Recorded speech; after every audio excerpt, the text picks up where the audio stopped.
So those are our 4 players on the offense that we're looking at.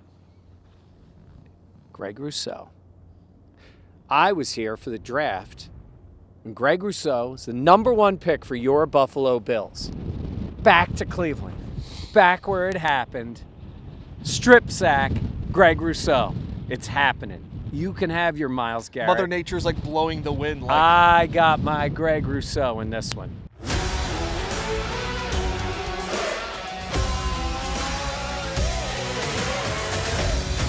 Hey everyone, and welcome back to the Buffalo Plus YouTube channel. Mike Catalana alongside Dan Fates here. Beautiful Cleveland.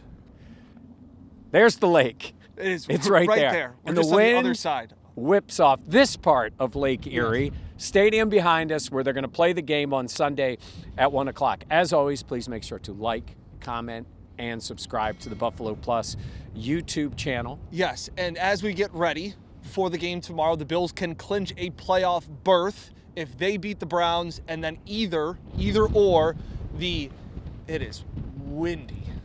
The Indianapolis Colts lose or the Houston Texans lose. I don't think the Texans are going to lose to a very bad Raiders team, but the Colts could lose, meaning they would clinch a playoff berth. Also, Bills win keeps alive the thought for a division title still on the line. Also, Bills win. They're fighting with the Chargers. Like, who's going to get the 5 seed? Like, the playoffs are wild this year. And really in both conferences now, especially with that Seattle win in the NFC. It is wild for top seed, how teams map out the entire way. So for the Bills, keep winning, get as high as you can, and then let's see what happens. Yeah, so as we get ready for this game, we want to talk about 5 players to watch as we do on every Bills road trip. Main focus is on the offense because I don't think there's a ton to worry about with the Browns offense, so we're focusing more on the Bills offensive side of the ball. Comment in below with who you think are the most important players, key players for this game that you'll be watching. Mike, I think it starts and ends up front with the offensive line. Look, Myles Garrett, right? He can set the record in this one, 1.5 sacks for the all-time record. He's going to do it, barring an injury. He's going to do it this year. Yeah. He could very well do it in the game against the Bills, 1.5 sacks. It's a really good defensive line. They got like Mason Graham, the rookie. Yep. They can play. Like, this defense is legit. You're going to be screaming at your TV if the Bills aren't marching down the field like they did last week against New England with 5 straight touchdowns. The Browns are good on the D-line, and Garrett is just elite. So, guys got to block him. You got to find out. Look, it's easy to say double him, triple him. Teams try that, and it doesn't work, and they have other guys that can hurt them. So let's start with the offensive line. And really, well, he moves around, but really Spencer Brown's going to get a lot of seeing Myles Garrett. And I think this is another test. I think we've looked at Spencer Brown over these last few years as a guy that's emerging as a top right tackle in the NFL, and you get to that top tier by shutting down elite pass rushers. Right. It's tough for the offensive lineman to get the notoriety. Like, Deion Dawkins is a great left tackle, but he's not an all-pro. Like, that just hasn't been his career. So, but to have key moments while you're coming up as a young player, like Spencer Brown is, earning that second contract, I think it's a big test for him. And I think there's also a little bit of sense of redemption for that Houston Texans game. I don't believe that all 12 hits were on the offensive line. I think Josh knows that as well. But he played that game pretty much with one arm going up against 2 all-pro edge rushers. I think he gets a better crack at it this time around, and I'm excited to see what that battle's like. Yeah, there's no doubt they want to prevent the record. First of all, they don't want Josh to get hit, certainly by Myles Garrett, who actually sometimes apologizes to quarterbacks with the way he hits them. He's just so good at it. Yeah. And then on the other side, second offensive lineman, Deion Dawkins on the left side. Yep. Deion's sick, missed a couple days of practice, back full on Friday. He'll be back out there. It's a matter of pride all the time. And they know this Browns line is good, and Deion is one of the guys who knows, like, Myles Garrett is that dude, that guy, one of one in this league. So they're all well aware of what he can do. I do think this offensive line comes out into this game and says, protect 17. Yep. Don't allow the record. It certainly is a goal. There is no question. It is a goal to keep him off the quarterback. And it's also a weird thing to kind of talk about players to mention, but sometimes we throw in coordinators. We can even throw in coaches, because I think it's a big game for Aaron Kromer. No doubt. Because of the way that the Bills responded after that, how bad it was in Houston. They came out and were the more physical team in Pittsburgh. I hope they learned those lessons and can take what went wrong in Houston, because Houston was pretty straightforward. Yeah. We're just going to send 4 guys, and they got to the quarterback. You're going to see a Jim Schwartz defense that will throw some blitzes at you and will try and dial it up. And I think that this is a big moment for big game in the scheme of coaching and preparation for Aaron Kromer. Yeah, look, if the Bills don't turn the football over, which I think is important, I think they should be able to handle this Browns team. You just can't allow the Browns defensive line to dominate the game, or at least put Josh in a position where, because we know other issues with the offense, where they are not playing well. And I would say, to move on to the next player, is a great way to keep the pass rush off is to give the ball to number 4. Yeah, we can compliment the Browns defense, and they deserve it. They have seemed like a defense that is tired and starting to wear down, starting to think about Cabo and carrying this bad I'm offense. thinking about Cabo right now. Yes. It's cold here. Yes. You could run on this defense. You saw it a few weeks ago, a bad Titans team. Tony Pollard ran for 161 yards. Last week, a physical Bears team wore them down. They rushed for 150 yards. There is opportunities for James Cook. I think it's going to be this windy, and we can talk about the lack of Bills pass, the wide receivers. I think it's a big game for James Cook and the offensive line to kind of match that physicality against the Browns. No doubt. I mean, that's what keeps the offensive line or the defensive line from pinning their ears back. You know what else is important, and I thought it was really big in the last game too. If you run the ball particularly well, you put yourselves in position that really slows down the pass rush. Yeah. So if you do that, James Cook can get going. Yep. Hey, look, he's fighting for the rushing title. And first All-Pro. team All-Pro, all those things. You want to get him another good game. This is the kind of place to do it. Yeah, and that, again, this team has really followed the physicality. Sean McDermott said at the Pittsburgh game, we're not going to be out physical. I think this could be an ugly game. Yeah. If it goes the way the Browns want to, and to be able to run the ball with James Cook and his physicality in the offensive lines, that's your best way. Yeah, I've seen some ugly games here. I was here for the 6-3 snow game that snapped the ball over. Was that 6-3?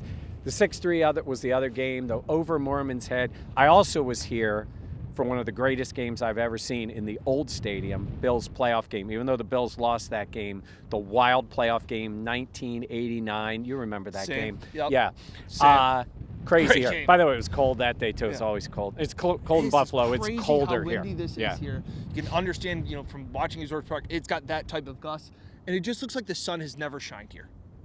Never. My lake is still there. All right, Like, let's continue on the offense. Do you want to talk wide receivers for the Bills? Nope. I'm with Dawson you. Knox, that's the third key All right, player. so we're gonna go He to the has been tight great. ends. Dalton Kincaid was a full participant at practice on Friday, so he seems to be good to go. And But let's also talk about that. Sean said it's not, he didn't hurt himself again. It's Nope. maintaining. He dealt with a knee last year. Look, that is an issue with Dalton. And it's the knee, and it's causing him issues. They're being smart. They're trying to deal with it to get him as ready as possible on Yep. Sunday. We believe he'll be active in the game and play. But Dawson Knox has really stepped up.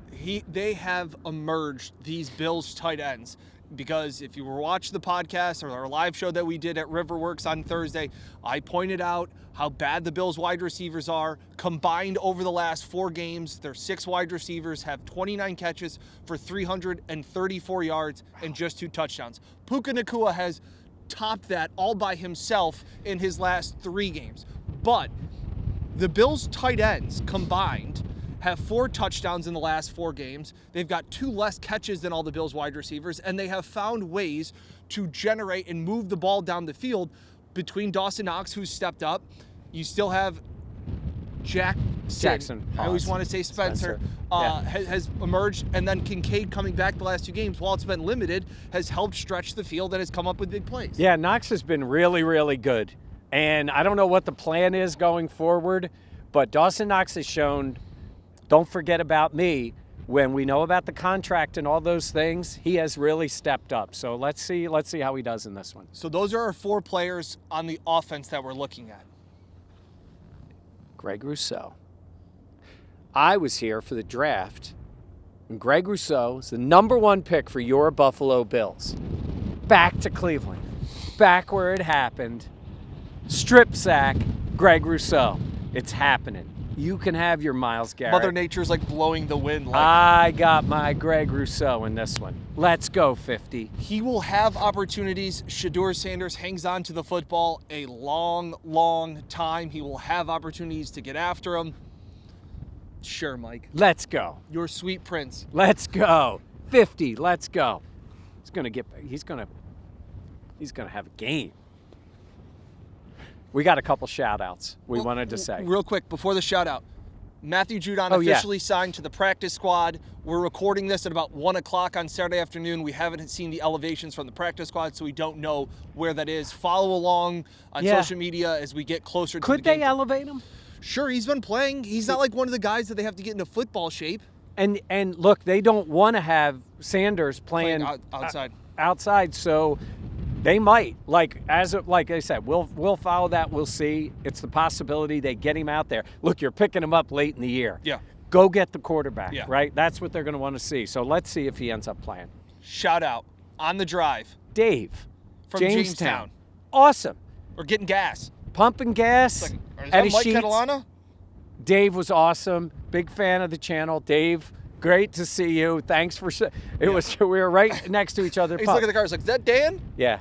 By the way, real quick, Sheets, disappointing. You're no Wawa. I'm just saying that.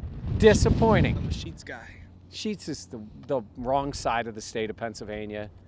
It's Wawa, just is elite. So for Dave. Also, shout out to Elliot, airport in JFK after I got to see my daughter and the birth of my third granddaughter. Saw Elliot there, back from Italy. Nice life. Yeah. Hanging there. RIT Keep your- student. Yep. Loves the podcast, so it was great talking to him as we got on the plane after a long, long Monday in New York. I expect to see plenty of Bills Mafia at this game. Tomorrow we will have plenty Dress of coverage. warmly if you're Yeah. coming. Yeah, This it's cold. is bitter cold. We will continue our coverage. Follow along on social media, Instagram, TikTok, all of that stuff leading up to the game. Afterwards, we will have our post-game instant reaction podcast up as soon as possible tomorrow night. Anything else?